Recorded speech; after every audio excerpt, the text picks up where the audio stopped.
அனைவருக்கும் வணக்கம். நான் பிரபாகர் ஜோதிடர். ஓம் சிவாய நமக.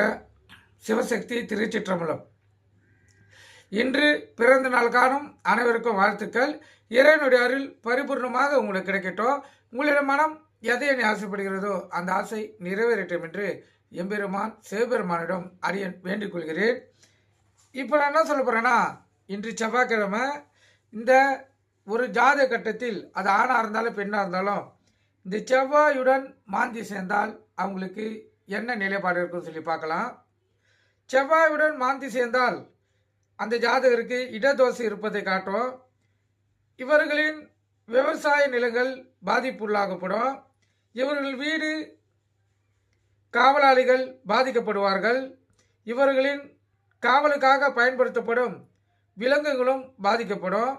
இவர்களின் விருப்பமான இடங்கள், கட்டிடங்கள், வீடுகள் போன்றவற்றை இவர்களால் சரியாக பராமரிக்க முடியாமல் அல்லது பாதுகாக்க முடியாமல் போயிடும். கருத்தில் கொள்ளுங்க. பார்த்து கட்டிய வீட்டை பாதி விலைக்கு இருப்பது போன்ற சம்பவங்கள் இத்தகைய கிரக சேர்க்கை ஏற்படுத்தும் செவ்வாய் மாந்தி இணைந்திருந்தால்.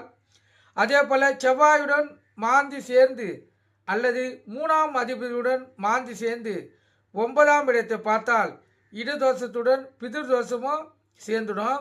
தந்தை வழி உறவுகள் மீது தேவையில்லாமல் வெறுப்பாக இந்த ஜாதகம் இருப்பாங்க.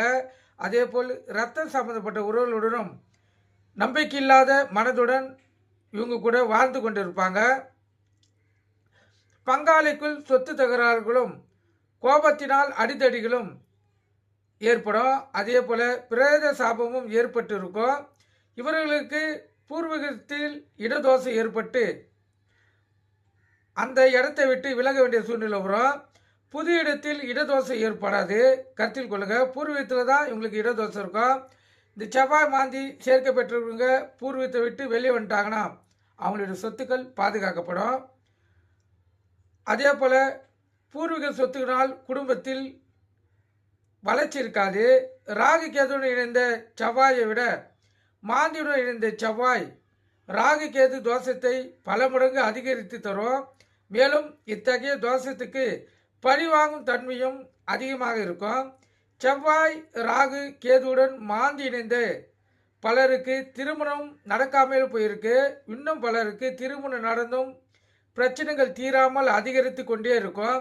பலருக்கு ஒன்றுக்கு மேற்பட்ட திருமணம் நடந்து நிம்மதி இல்லாமல் இருப்பது அவங்களுடைய வாழ்க்கையில் நம்மளால் கண்கூடாக பார்க்க முடியும். இந்த செவ்வாயும் மாந்திய